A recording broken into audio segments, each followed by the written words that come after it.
राधे राधे। जय श्री कृष्ण। रविवार व्रत कथा। जीवन में सुख समृद्धि धन संपत्ति और शत्रुओं से सुरक्षा के लिए रविवार का व्रत सर्वश्रेष्ठ है। रविवार का व्रत करने व कथा सुनने से मनुष्य की सभी मनोकामनाएं पूरी होती है।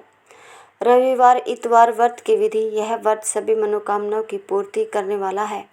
मान सम्मान में वृद्धि तथा शत्रु क्षय करने वाला है। रविवार व्रत विधि।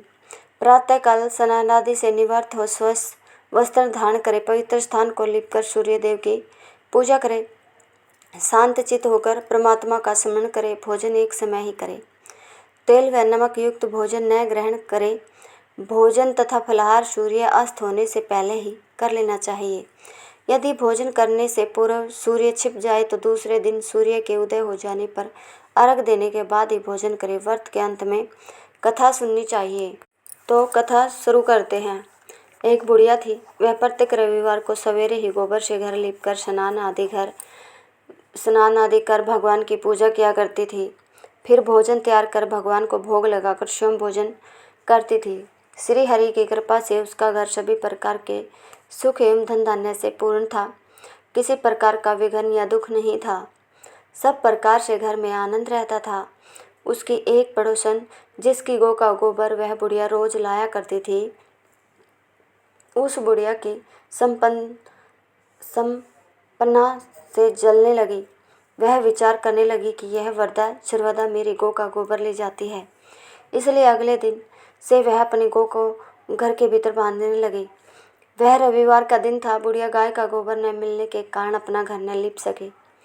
उस दिन उसने न तो भोजन बनाया, न भगवान को भोग लगाया और न स्वयं भोजन किया। इस प्रकार उसने निराहार व्रत किया। रात्रि हो गई, वह भूखी ही सो गई। रात्रि में भगवान ने उसे स्वप्न में दर्शन दिए और भोजन न बनाने तथा भोग न लगाने का कारण बुढ़िया से पूछा। वृद्धा ने कहा उसे गोबर नहीं मिला, इस कारण वह आपका भोग नहीं लगा सकी। तब भगवान ने कहा, हे माता, हम तुमको ऐसी गाय देते हैं जो सभी इच्छाएं पूर्ण करती है, क्योंकि तुम हमेशा रविवार को पूरा घर गोबर से लीपकर भोजन बनाकर मेरा भोग लगाकर ही स्वयं भोजन किया करती हो। इससे मैं बहुत प्रसन्न हूँ। मैं निर्धन को धन और बांझ स्त्रियों को पुत्र देकर उनके दुखों को दूर करता हूँ तथा अंत समय में मोक्ष देता हूँ।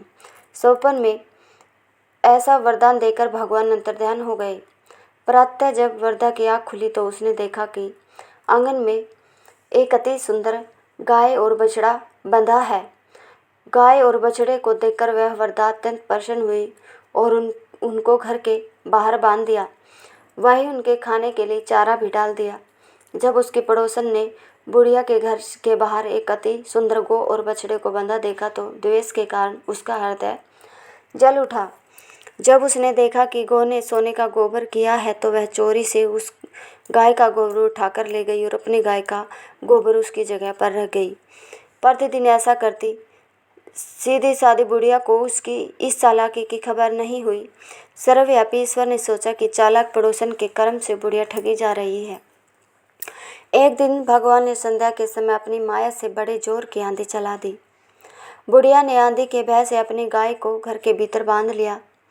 प्रातःकाल उठकर जब उसने देखा कि गाय ने सोने का गोबर किया है तो उसके आश्चर्य की सीमा न रही। अब वह प्रतिदिन गाय को घर के भीतर बांधने लगी। पड़ोसन ने देखा कि बुढ़िया गौ को घर के भीतर बांधने लगी है और उसका सारा गोबर उठाने का दाव नहीं चलता तो वह ईर्ष्या और डाह से जल उठी। अन्य कोई उपाय न देख पड़ोसन ने उस देश के राजा की सभा में जाकर कहा, महाराज, मेरे पड़ोस में एक वृद्धा के पास ऐसी गऊ है जो नित्य सोने का गोबर देती है। आप वह सोना प्राप्त कर उसे प्रजा का पालन करिए। वह वृद्धा इतने शान का क्या करेगी। उसकी बात सुनकर राजा ने अपने दूतों को वहां उसके घर गऊ लाने का आदेश दिया। वृद्धा प्रातः भगवान का भोग लगा भोजन ग्रहण करने जा ही रही थी कि राजा के कर्मचारी गऊ खोल कर ले गए। वृद्धा बहुत रोई, चिल्लाई, किंतु राजा के कर्मचारियों के सामने कोई क्या कहता। उस दिन वृद्धा गऊ के वियोग में भोजन न कर सकी और रात भर रो रो कर ईश्वर से गऊ को पुण्य पाने की प्रार्थना करती रही। राजा गऊ को देखकर बहुत प्रसन्न हुआ, लेकिन अगले दिन सुबह जैसे ही वह उठा, सारा महल गोबर से भरा दिखाई देने लगा। राजा यह देखकर घबरा गया। भगवान ने रात्रि में राजा को स्वप्न में कहा, हे राजा, गाय वर्धा को लौटाने में ही तेरा भला है। उसके रविवार के व्रत से प्रसन्न होकर मैंने यह गऊ उसे दी थी।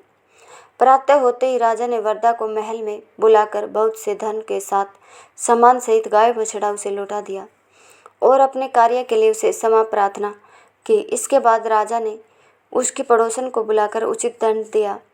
इतना करने के बाद राजा के महल से गंदगी दूर हुई। उसी दिन से राजा ने नगरवासियों को आदेश दिया कि राज्य की समृद्धि तथा अपनी समस्त मनोकामनाओं की पूर्ति के लिए रविवार का व्रत करें। व्रत करने से नगर के लोग सुखी जीवन व्यतीत करने लगे। अब कोई बीमारी तथा प्रकृति का प्रकोप उस नगर पर नहीं होता था।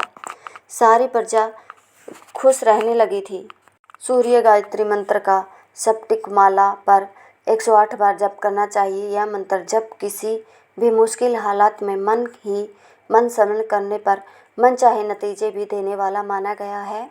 रविवार का दिन सूर्य की उपासना के लिए बेहद शुभ दिन माना जाता है। वह सूर्य मंत्रों का जाप आरंभ करना अत्यंत लाभकारी होता है। ओम भास्कराय विद्महे महातेजाय धीमहि तन्नो सूर्य प्रचोदयात्। रविवार व्रत की आरती। कहाँ लगी आरती दास करेंगे, सकल जगत जाकी ज्योत विराजे।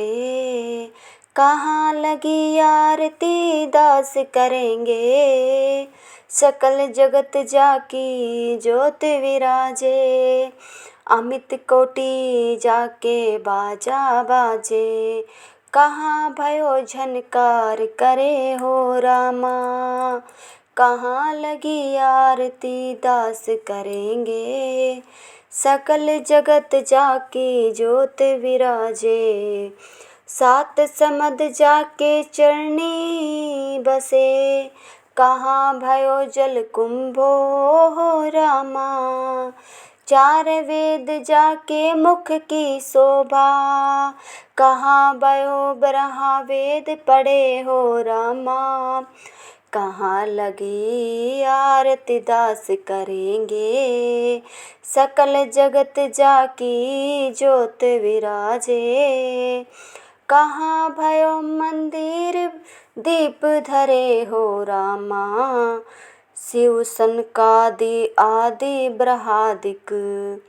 नारद मुनि को ध्यान धरे हो रामा, 18 रोमावली जाक। कहाँ भयो सिर पे धरे हो रामा, हिम मंदार जाको पवन झको। कहाँ भयो शीर चंबा हरे हो रामा, 56 भोग जाके नित प्रीत लागे। कहाँ भयो नवेद धरे हो रामा, लक 84 वंद छुड़ाए रामा। केवल हरियस नाम देव गाए हो रामा, कहाँ लगी आरती दास करेंगे, सकल जगत जाकी ज्योत विराजे। बोलो जय सूर्य भगवान की जय। कमेंट में जय सूर्य भगवान अवश्य लिखें और हमारी इस वीडियो को ज़्यादा से ज़्यादा शेयर ज़रूर करें। धन्यवाद सभी का।